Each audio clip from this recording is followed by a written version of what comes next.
სკოლა გიმნაზია პირველი სასკოლო საზოგადოების სრული ჩართულობით კიდევ ერთი წარმატებული პროექტი წინაპართა ნაკვალევზე მეშვიდე, მერვე, მეათე და დაწყებით კლასებში წლის შემაჯამებელ პროექტში ჩვენება გამართა.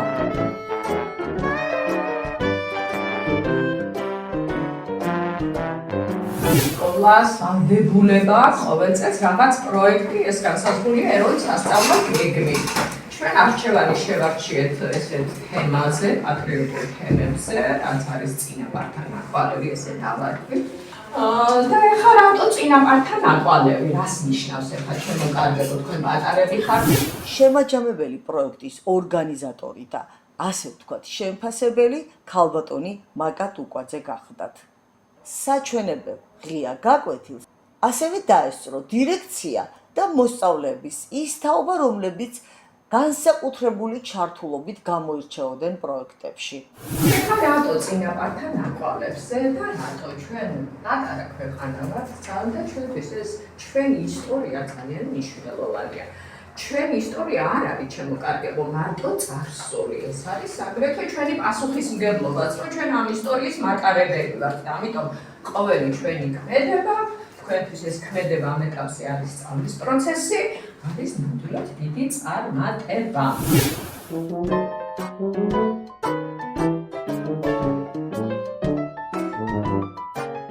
ამ პროექტით ჩვენ ვიმოგზაურებთ ერთი სიტყვით წარსულში წინაპართა ნაკვალევს დავყვებით და ჩვენ უნდა შევეხოთ იმ ადამიანებს, ვინც დღემდე მოგვიტანა ეს ჩვენი ქვეყანა. პროექტის ფარგლებში ჩვენ რამდენიმე აქტივობა გავწერეთ, გული კუთხეები რაშიც პატარებმა მიიღეს მონაწილეობა, ხო? გახსოვთ ხო თქვენ? სექტემბერი იყო თუ ოქტომბერში ეზოში, სკოლის ეზოში გავაკეთეთ ეს ღონისძიება.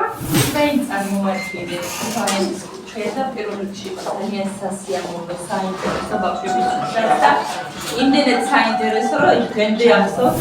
ასევე ქალბატონმა თამილამ უზრუნველყო და ხელოვნების წრემ აირჩია ნიკო ნიკოლაძე, ერთ-ერთი გამორჩეული პიროვნება ჩვენი ქვეყნის ისტორიაში და რომელიც მრავალმხრივი ადამიანი იყო და მის მიერ აგებული არქიტექტურით შექმნილი შენობა-ნაგებობების ერთ-ერთი მაკეტზე ამუშავა ხელოვნების წრის წარმომადგენლები. გადავიდეთ ეხლა მეორე აქტივობაზე. ეს მეორე აქტივობა არის ნიკო ნიკოლაძის მიერ შექმნილი არქიტექტურით. აი, თამილა მასწავლებელმა თავის ხელოვნების წრის გაკვეთილზე შექმნა მაკეტი, რაზეც თვითონ ისაუბრებდა. რამდენიმე დღის უკან იყო საქართველოს დამოუკიდებლობის დღე, ყველას ილოცავთ და მინდა რომ ყველა თქვენ მომავალმა თაობამ იცხოვრო ბედნიერ და დამოუკიდებელ საქართველოში. ნიკო ნიკოლაძე მოღვაწეობდა ევროპაში და თავისი, აი რაც კი იცხოვრა ამ ადამიანმა, უნდა რომ საქართველოს მოხარებოდა. და ეგრეც გააკეთა. აი ჩვენ თუ წყალი გვაქვს დღეს, კანალიზაციის სისტემა, ეს ყველაფერი ნიკოლაძის დამსახურებაა. ელექტროფიკაცია ნიკოლაძის დამსახურებაა. ბაქო ჯეიხანის პროექტი, ეხლა რომ ამბავია. ნიკო ნიკოლაძემ ჩაუყარა ამას საფუძველი. წიფის გვირაბი, დასავლეთ და აღმოსავლეთ საქართველოს რომ აერთიანებს ერთმანეთთან, ეს ნიკო ნიკოლაძის ავტორობით მოხდა. ქუთაისში თეთრი ხიდი. ეს ეიფელის კოშკის ანალოგით არის ეს კარგი. როგორც აი თბილისის და ქოთის განათებაში, თბილისის განათებაში დიდი წვლილი მიუძღვის პარიზის განათებაში. ჩვენმა პატარებმა აი ეს ისეთი პიროვნება იყო ჩვენო მეგობრებო, რომ აი ყველა ბავშვმა უნდა იცოდეს, ყველა ქართველმა უნდა იცოდეს, იმიტომ რომ ცოტა მამულიშვილი, რომელმაც ამდენი სასიკეთო რამ გააკეთა ქვეყნისთვის. აი ბოლომდე დაიხარჯა თავისი მამულისთვის და თავისი ქვეყნისთვის. ჩვენმა პატარებმა იშრომეს, მოვიძიეთ ინფორმაციები, გავაკეთეთ მარკეტი, ეს არის კოშკი, რომელიც სახმუზეუმად არის ეხლა ქცეული ნიკოლაძე. ნიკო ნიკოლაძეს იცნო როგორც საზოგადო მოღვაწეს, წელს პუბლიცისტს. მას იცნობენ როგორც დიდი ჯიხის ხულის ქალაქის თავს, რომელიც ააშენა კოშკს. ის აგრეთვე მნიშვნელოვანი ფიგურაა ქართული არქიტექტურის ისტორიაში. მან მე-19 საუკუნის ბოლოს და მე-20 საუკუნის დასაწყისში დიდი ცვლილებები შეიტანა ქართულ არქიტექტურაში. თანამედროვე და ასწლიანი პროექტები გააჩნია და იყო ქართული არქიტექტურის ახალი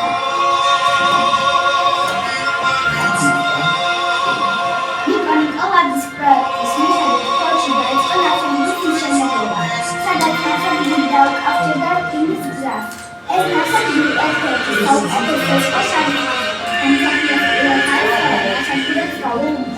ნიკოლაძე გურჯის ქალაქის თავდაცვის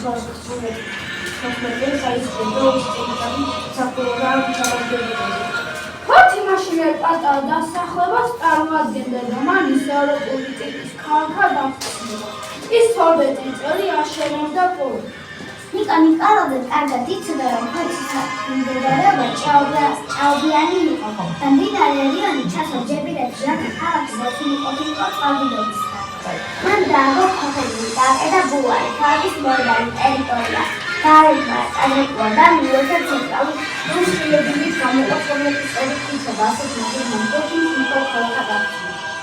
ის მომავალი ქალი ხელმძღვანელი ნიკოლაძე შეძინა ბიზნესს, სადაც გადაიჭრა სამი და ორი ქალაქსადაგის კუნძულ პორტთან აერთდა და მესამე ჰოთელებს გუნდისთან. ნიკოლაძე აღაშენა ელექტროსადგური და ფოთი. მთლიანად გაანათა. გააბა ტელეფონის ქსელები, ლამაზი ბოძები, რომლებიც ქალაქს გადაძარბენ ამშვენებდა. ნაცვლის სახლებისა მისი პროექტი აშენდა ლამაზი ქვის ორსართულიანი სახლები. სკოლები, გიმნაზიები. მან დიდი წვლილი შეიტანა ფოთის თეატრის მშენებლობაში. გაანახლა ქალაქის კოშკი. ფართნაში ამაგეთი, რომელიც ჩვენ შევხვდით. კოჩი, დიდი მადლობა. ფოთში მდებარე 5-სართულიანი კოშკი, რომელიც ცნობილია როგორც ნიკოლაძის კოშკი, წარმოადგენს ქალაქის ერთ-ერთ მნიშვნელოვან არქიტექტურულ და ისტორიულ ძეგლს. თავდაპირველად მე-16 საუკუნეში თურქებმა ააგეს ციხესიმაგრე. მდინარე რიონის მარცხენა სანაპიროზე. 1860 წელს ფოთის გათავისუფლების შემდეგ ციხესიმაგრე გადაკეთდა. ბოშალის მეჩეთი და მთავარ შესასვლელთან დააშენეს ორსართულიანი კოშკი. 1896 წელს ნიკოლაძეს კოშკს კიდევ ორი სართულით დაამატა და მეხუთე სართულზე პარიზიდან ჩამოტანილ მექანიკური საათი გაახსნა. ეს საათი დღემდე ფუნქციონირებს. კოშკი მდებარეობს ფოთის ცენტრალურ ბაღში. ღვთისმშობლის ტაძრის მთავარი შესასვლელის მიმდებარე. ის ქალაქს უნიკალური იერსახის ანიჭებს. დღესდღეობით კოშკში განთავსებულია ნიკოლაძის მემორიალური მუზეუმი, სადაც წარმოდგენილია მისი ცხოვრებისა და მოღვაწეობის ამსახველი ექსპონატები. ეს კოშკი ფოთის ერთ-ერთი ისტორიული ძეგლია. ეს ნაგებობა არა მხოლოდ ფოთის ისტორიის მნიშვნელოვანი ნაწილია, არამედ ნიკოლაძის მემკვიდრეობის ცოცხალი სიმბოლო, რომელიც ასახავს მის წვლილს ქალაქის განვითარებაში. ნიკოლაძე იყო გამოჩენილი ქართველი საზოგადო მოღვაწე, პუბლიცისტი და რეფორმატორი, რომელმაც მნიშვნელოვანი წვლილი შეიტანა ფოთის განვითარებაში. მისი ხელმძღვანელობით ფოთი გადაიქცა თანამედროვე ქალაქად, განვითარდა პორტიდან და დიდი მადლობა. ასევე ძალიან მნიშვნელოვანი აქტივობა იყო და ისტორიას შევეხებ, რომ ეს იყო ლევილის მამულში მოგზაურობა და მინდა გითხრათ შემოკარგებო, ზუსტად ლევილის მამული არის ის მეცნიერება, რაც გითხრებს, რომ ქართველობა მარტო გეოგრაფიული ტოპონიმი არ არის, არამედ ეს არის ქართველის სულის მდგომარეობა. რამდენიმე სიტყვით გაგვესაუბროთ, რა შთაბეჭდილება ჰქონდა და მოინახულეს ეს ჩვენი ანჯული მიწა, რომელიც ამ წუთში ჩვენი ქვეყნის შემადგენლობაში არ არის. ამიტომაც თუ მიაქციეთ ყურადღება, აღნიშნე მე, რომ ლევილის მამული არ არის მარტო გეოგრაფიული მდგომარეობა, რაც არის, ის არის ქართველობის სულის იდენტიფიცირების გამომხატველი ადგილები. წავედით პარიზში ჩვენს უფროს კლასელებთან ერთად და ჩვენი მთავარი მიზანი იყო გავგველოთ წინაპართა ნაკვალებზე და ჩავსულიყავით, მივსულიყავით იმ ადგილად, სადაც ფაქტობრივად ქართველებმა, ასე ვთქვათ, უკანასკნელი თავშესაფარი იპოვეს. ლევილის მამული ეს არის სოფელი, რომელიც მდებარეობდა 23-28 კილომეტრის დაშორებით პარიზიდან ძალიან ადვილად შეხოთაშორის იქ ქართველებმა მიმასპინძლეს ძალიან ადვილად მივედით ამ ტერიტორიაზე და ნახეთ 1921 წელს, როდესაც დროებითი მთავრობას მოუწია გახიზნულიყო სხვადასხვა ისტორიული მიზეზების გამო, რომლებსაც თქვენ როცა გაიზრდებით, მაშინ ისწავლით და გაიგებთ, ქართველებმა თავიანთი სახსრებით შეიძინეს იქვე აი ამ პატარა სოფელში ადგილმამული, ააშენეს სახლი და თითო ოთახში დასახლდა ქართველი მთავრობის წარმომადგენელი. და მთელი ცხოვრება მათ იქ გაატარეს, გაიარეს, განსაკუთრებით მინდა ქალწულა თამილა მისაუბრა ნიკო ნიკოლაძეზე და მე მინდა კიდევ მეორე ქართველის გვარი დავასახელო და მინდა ჩემო პატარებმა ეს ძალიან კარგად დაიმახსოვრა. ეს გახლავთ ექვთიმე თაყაიშვილი, რომელსაც ქართულმა ისტორიამ მეჭურჭლეთ უხუცესი უწოდა. ატარებისთვის ვამბობ, ჭურჭელი ეს ნიშნავს ქართულად განს, ნიშნავს ძვირფასეულობას, ხოლო ძვირფასეულობა მარტო ოქროს სამკაულები არ არის.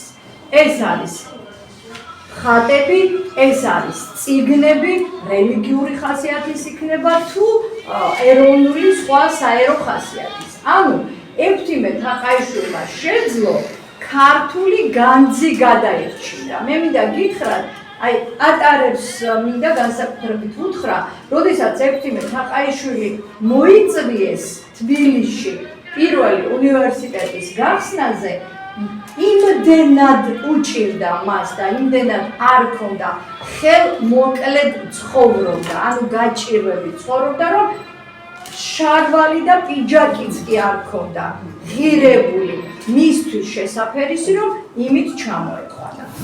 და გვინდა ქალბატონო მაგარო მთელი კლასი, აი პირველ კლასელთა მთელი კლასი წავიყვანოთ და ვაჩვენოთ ეს ყველაფერი და პლუს მათთვის საინტერესო ასაკობრივი დისნეილენდიც, რაც უკვე მეორე ხარისხოვანია ამ კონკრეტულ შემთხვევაში.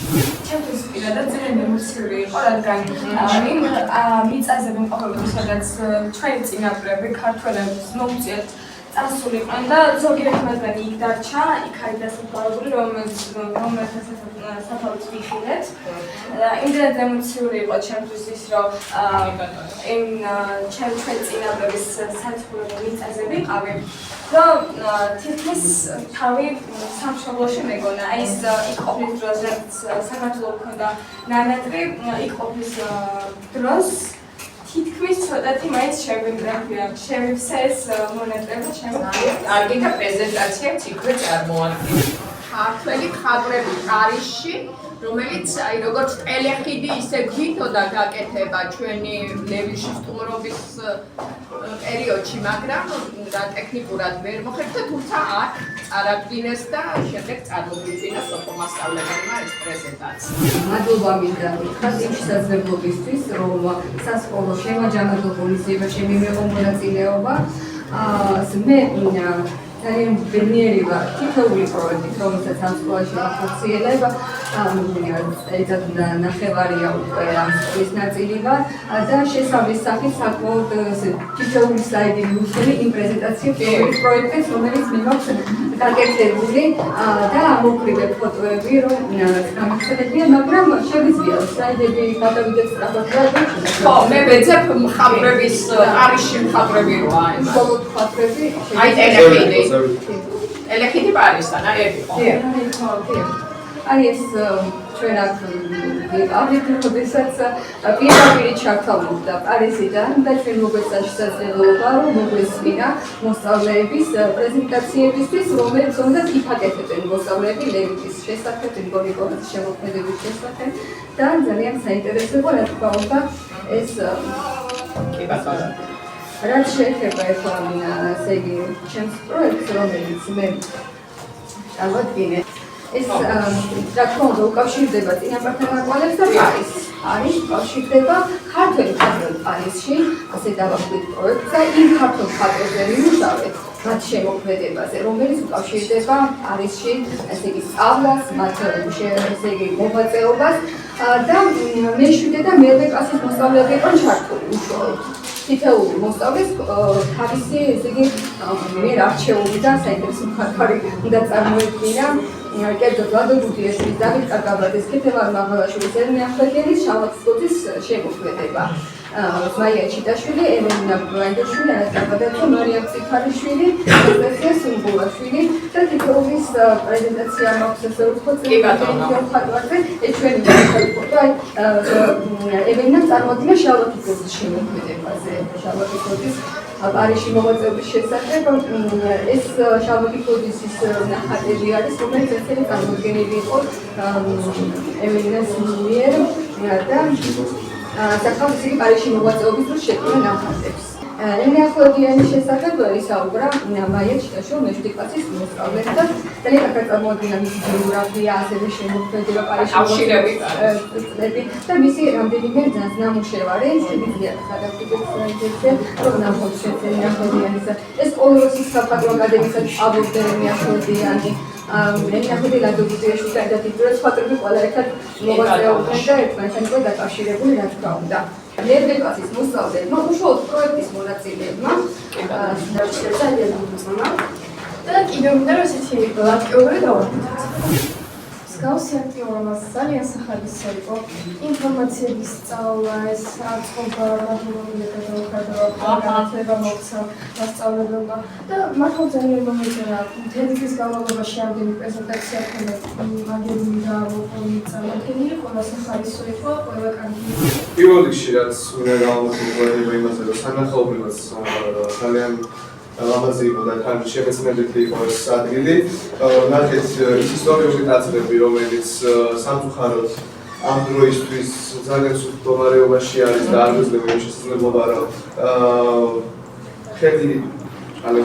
ხელი შევავლოთ, რესტავრაცია გავაკეთოთ.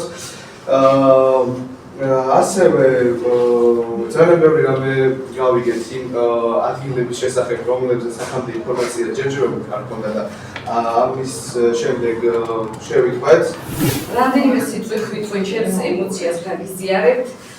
პირველად ვიყავი მე და ძალიან დიდი ემოციური ბმა მქონდა, აი ბუნებაც კი ქართულია. ვზნობდი რომ საკუთარ მიწა-წყალზე ვიყავი, მაგრამ დასაწყვეტია ჩემთვის პირადად ის ფაქტი, თუ რა მდგომარეობაშიც არის ჩვენი ისტორიული ძეგლები, მრავალსაუკუნოვანი და ძალიან დამწყდა გული ამასთან დაკავშირებით. დიდი შთაბეჭდილებები წამოყვა და კიდევ ერთხელ ვისურვებდი დაბრუნებას და უკვე ხილვას რესტავრირებული ძეგლებისა. ვიმეორებ რომ ეს ასე იქნება. ჩვენ პროექტის სწავლების ფარგლებში მე-10 კლასმა და მე უშუალოდ იდეა მიბაწოდეთ და ეს იდეა წარმატებით გაიზიარეს და მთელი სემესტრი ვიმუშავეთ ამ პროექტზე. სამი თვე ვიმუშავეს მოსწავლე. როგორც არის ხოლმე დაგმილი, ძალიან კარგი გავავიდეთ ეს პროექტი. აუგარჩეთი, ჩვენი ისტორიული და კიდევ ქცეული მხარე, რომელიც ძალიან ისეთ მდგომარეობაშია, რომ ყველაფერი წარმოვადგინეთ, ძეგლის აღწერა იქნებოდა თუ რემოსთან კავშირით ძეგლის განსაზღვრავში და ციცის აღწერა, რელიეფები, ჩუქურთმები, თითოეულ ძეგლზე თითოეულ მოსწავლე იმუშავა. და რა თქმა უნდა ერთმანეთსაც უზიარებდნენ მასალებს, რადგან ჩვენ მუშაობით, ეს იქნებოდა ვიზუალური მასალის მოძიება თუ თეორიული მასალის, ყველაფერი ერთმანეთთან იყო რა თქმა უნდა დაკავშირებული. კიდევ მინდა აღნიშნო, რომ ამ პროექტის ფარგლებში ეს არ იყო არ ქონდა გაწერილი, თუმცა 9 აპრილის თემას ჩვენ გვაქვს ცეკვის წრი არსებობს სკოლაში და ცეკვის წრემაც გარკვეული ღონისძიებები გაატარა, აი ამ ქართული სულის მატარებელი ღონისძიებები და ქალბატონ მანანას ორიოდე სიტყვით გითხარით. მოგესალმებით პირველ რიგში, მადლობა იმისთვის, რომ 6 წელი მართლაც არ გარემოში ვიმუშავე. მინდა პირველ რიგში გავთავისუფლო, რომ ბავშვები ხალხმა თამბილონ დაგვიზარდა.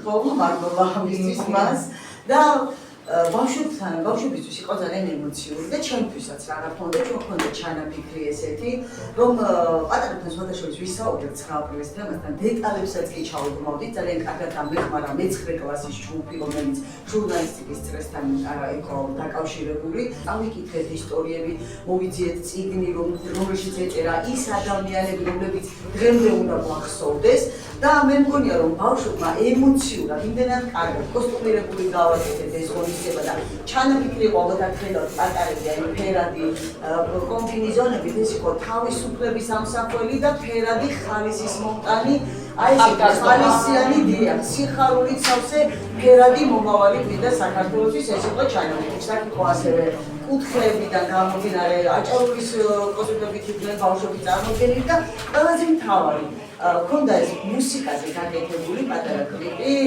ჩვენ ვართ საქართველო და მომავალ და იმდენად ლამაზად და კარგად წარმოაჩინეს ბავშვებმა იმ პატარა ელემენტები რომელიც ცეკვაზე ჩვენ 1 წლის განმავლობაში ვისწავლეთ რომ ვეფიქრობ რომ საკმაოდ კარგი იყო და საქართველო გამარჯვების ჯერა მე ვარ შენი ძალა შენი გულის გერა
განსაკუთრებით გავუსწორდხას ჩვენ ზუსტად აი სწორ გრაფიკით რამდენიმე წუთის წინ მომავალ თაობას წინაპრების კიდევ მეტ სიყვარულს პატივისცემას ანუ ძალიან დიდ რამეს და დიდ საქმეს აკეთებს სკოლა იმ კუთხით რომ აი ესეთ გასულით ღონისძიებებს თუნდაც დავუშვამ ჩვენი ქართული საგანძური შენარჩუნება სწორედ ამ თაობიდან უნდა დავიწყო ახლა ორიოდესი იყო ქალბატონო თინა რას გვეტყვით შემოქმედებითი აწმე პედაგოგების მხრიდან თუ მოსწავლეების მხრიდან ნათლად გამოჩნდა მე მიხარია რომ პატივისცემე ხელი პატარები იმ წინაპრებს რომელმაც სასიკეთო საქმეები გააკეთეს ჩვენ და სასიკეთოდ საქართველოს სასიკეთოდ და დიდი მადლობა თქვენთვის ამაში მოხარწევთ პირველ რიგში ქალბატონ მაკას დიდი მადლობა იმიტომ რომ ამ ყველაფერს უხელმძღვანელა ჯერ დაგეგმა, გაწერა, მერე უხელმძღვანელა და თავი მოუყარა, შეგვიკრა და